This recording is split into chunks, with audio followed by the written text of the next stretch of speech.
ઠાકોર તો બધાને સાથે લઈને ચાલો માણસ છે.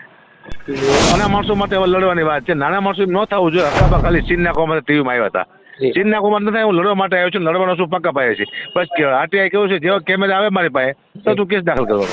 કદાચ જો મારી જરૂર મને બોલાવશે કે ભાઈ તો હું સારો રસ્તો કાઢું એટલું મારામાં છે કે ભાઈ આપણે કલાકારના અંદર બધાની અંદર તિરાડ ન પડે. અને 8:30 વાગે હું આવ્યો હતો અને 3 વાગે મને છૂટો કર્યો છે. એટલે આટલી બધી વાર લાગે એટલે માણસ મરી જાય. વિક્રમ ઠાકોર છે ને એ મારો મિત્ર છે. હા, જિગાદાર મિત્ર છે મારો. અમે ઘણી વાર મળતા હોય છીએ, બેસતા હોય છે. એટલે પ્રકાશને દુઃખ લાગ્યું હોય કારણ કે ફિલ્મ લાઈનનો કલાકાર છે, હું નો ડાઉટ. રાજકોટ સિવિલ લાઈને લડવાનો કારણ કે મને ખોટો પડવામાં આવ્યો છે.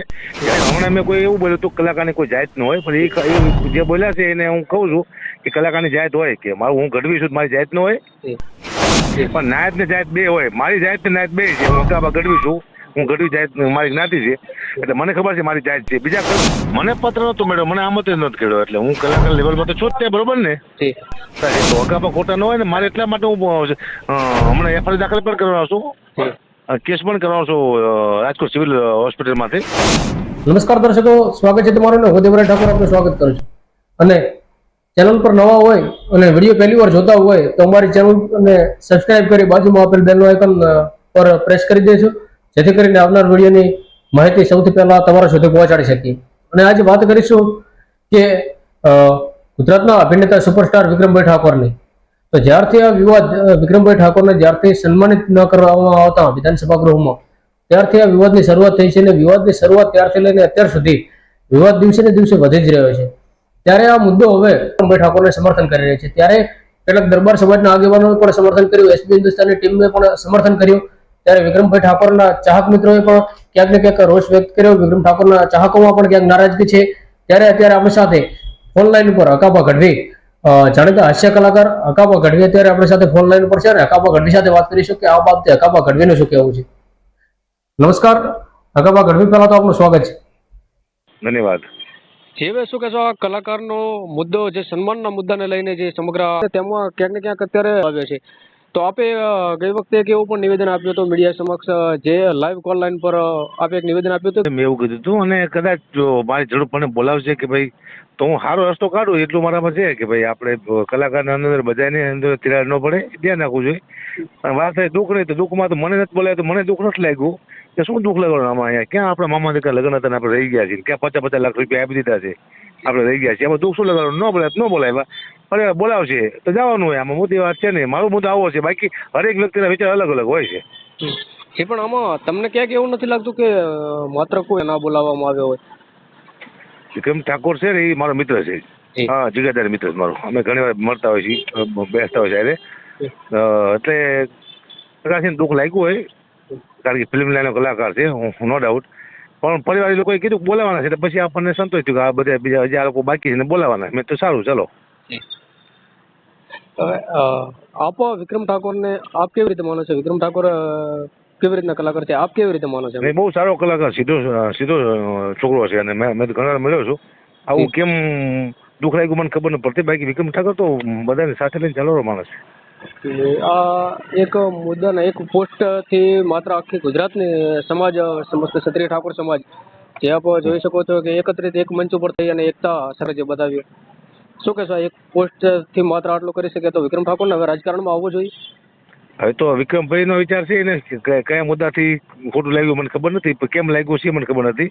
મને નથી લાગ્યું એટલે પછી મને એમ થાય કોઈ નહીં લાગ્યું હોય, પણ આ તો લાગ્યો છે ઘણા બધા કલાકારોને. હવે એનો વિચાર શું હાલતા વિક્રમભાઈ મને ખ્યાલ ન હોય ને ભાઈ.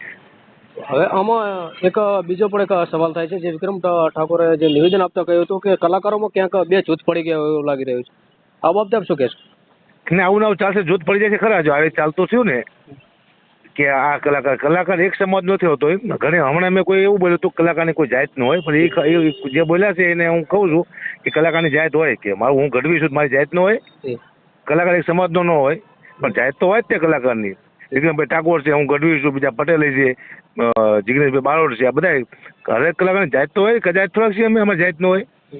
તે તો નિવેદન પણ આવ્યું હતું કે કલાકારને કોઈ નાત જાત કે અટક કલાકાર નથી હોતી. કલાકારની નાયત ની જાત બે હોય. પેલા જે કહેતું ને મારા તરફથી જવાબ છે કે નાયત ની જાત બે હોય. અમે કઈ જાત ના આવી તો અમારી જાત ન હોય તો કલાકારનો હે ને એક સમાજનો કલાકારનો હોય એ બરોબર છે. હરેક સમાજના બધા સમાજ કલાકાર માટે હરખા હોય, બધા સમાજ. પણ નાયત ને જાત બે હોય. મારી જાત ને નાયત બે છે. હું હકાબા ગઢવી છું, હું ગઢવી જાત મારી જ્ઞાતિ છે, એટલે મને ખબર છે મારી જાત છે. બીજા કલાકારને કઈ પોવાતું જ મને વાંધો છે નહીં, બાકી મારી જાત છે. ઘણા નિવેદનો એવા પણ આવી રહ્યા છે કે આમાં કોઈને આમંત્રણ નતા કે સ્વચ્છ રીતે તમામ કલાકારોને બોલાવવામાં આવ્યા હતા. નહોતું મેળવ્યો, મને આમંત્રણ નથી કર્યો, એટલે હું કલાકાર લેવલમાં તો છું જ તે, બરોબર ને. મને નથી મળ્યો, છતાં મને શું ખોટું નથી લાગ્યું, કારણ કે કંઈ અહીંયા મળ્યું જ નથી. ખોટું શું લાગે? 25 લાખ રૂપિયા આપ્યા હોય અથવા કંઈક એવા સન્માન મોટા કંઈક હું આપણે પદ્મભૂષણ આપ્યા બરોબર છે, આવું ક્યાં આપ્યું નથી, ખાલી જ્યાં ચલાવવું છે. એટલે મને જાય મને કોઈ ભાઈ દુઃખ જ નથી લાગ્યું. સાંભળો, તમે તમારા ઘરે મને પ્રોગ્રામમાં બોલાવો ને પેલા, તો મારે તમારે 2 શબ્દ હારા બોલવા પડે, અને વખાણ ન કહેવાય. કોઈ પણ કલાકારને જે પૈસા આપે 2 લાખ રૂપિયા, 3 લાખ રૂપિયા, 1.5 લાખ રૂપિયા, લાખ રૂપિયા, તો એ વ્યક્તિને 5-6 શબ્દ હારા બોલવા પડે ને. એ પોત્રીમાં તો અમને બોલો, અમારા 2 શબ્દ હારા બોલો, અમારા પ્રસંગ વિશે બોલો, અમારા દીકરા વિશે બોલો, અમારી માતાજી વિશે બોલો. આ સારું બોલવા માટે તમને બોલાવે છે, વખાણ ન કહેવાય. પૈસા આપ્યા છે એનું મેન તાણું છે, અમારે એનું સારું બોલવું પડે. પણ કોઈ પણ કલાકાર હોય એને બોલાવશે એટલા માટે જ કે 5 માણસ 25 માણસ ભેગું થાય, મહેમાનો આવે, અને સારા સારા મહેમાનના 2-5 ના નામ લઈ અને સારા શબ્દ બોલવો પડે. આ વખાણ નથી, આ ધંધો છે પેલા. હવે આમાં જે આપણે ખાસ કરીને આપનો જે હોસ્પિટલનો મુદ્દો હતો, એ હોસ્પિટલનો મુદ્દાનો અંત આવ્યો કે શું? અંત નથી આવ્યો. મેં આરટીઆઈ કરી છે, મેં સીસીટીવી કેમેરા માંગ્યા, સીસીટીવી કેમેરા, અને એ લોકોને મારે ખોટા પાડવાના છે, કારણ કે એ લોકો એમ કહે છે હકાબા ખોટા છે. તો હકાબા ખોટા ન હોય ને, મારે એટલા માટે હું હમણાં એફઆઈઆર દાખલ પણ કરવાનો છું, કેસ પણ કરવાનો છું રાજકોટ સિવિલ હોસ્પિટલમાંથી. કારણ કે જે ડૉક્ટરનો થયો છે, મને ખરાબ અભદ્ર વ્યવહાર કર્યો છે મારી સાથે, અમને ટાઈમ ટેબલ નહીં આપ્યો. અમે ઓક્સિજનના બાટલા આવે છે એ અમારે લેવાનો જવાનો, ડૉક્ટરને લેવા જવાનો હોય, એમના સ્ટાફને એ અમારે લેવા જવા પડ્યા. અને 8:30 વાગે હું આવ્યો હતો, અને 3 વાગે મને છૂટો કર્યો છે. એટલે આટલી બધી વાર લાગે એટલે માણસ મરી જાય. ઇમરજન્સી કોને કહેવાય? તાત્કાલિક સીટી સ્કેન કહેવાય, ઇમરજન્સી કહેવાય ને. કે ઇમરજન્સીનો કોઈ મતલબ જ છે નહીં, તો પછી ને જનરલમાં મૂકી દેવાય. એટલે મેં આરટીઆઈ કરી છે. મને જેવો કેમેરા મળશે એવો હું તરત કેસ દાખલ કરીશ. મારે દેખાડવું છે દુનિયાને. અને પબ્લિક નાના માણસો માટે હવે લડવાની વાત છે. નાના માણસો એમ ન થવું જોઈએ હકાબા ખાલી સીન નાખવા માટે ટીવીમાં આવ્યા હતા. સીન નાખવા માટે નથી, હું લડવા માટે આવ્યો છું. લડવાનો શું પાકા પાયા છે. બસ આરટીઆઈ કેવું છે, જેવો કેમેરા આવે મારી પાસે તો તું કેસ દાખલ કરવાનો. જી ચોક્કસથી. તો હવે કહી શકાય કે હવે આની બાજુ પણ હવે હકાબા ગઢવીની પણ લડત ચાલુ થશે. હા, હું દવાખાનામાં તો આજીવન લડીશ. હું એ રાજકોટ સિવિલ લડવાનો, કારણ કે મને ખોટો પડવામાં આવ્યો છે કે હકાબા ખોટા છે. હું ખોટો છું નહીં, મારે સાબિત કરવાનું છે. જી ચોક્કસ. આભાર હકાબા ગઢવી, આપ અમારી સાથે લાઈવ જોડાયા બદલ. નમસ્કાર. જી ધન્યવાદ. નમસ્કાર, ફરી મળીશું. ત્યાં સુધી આપ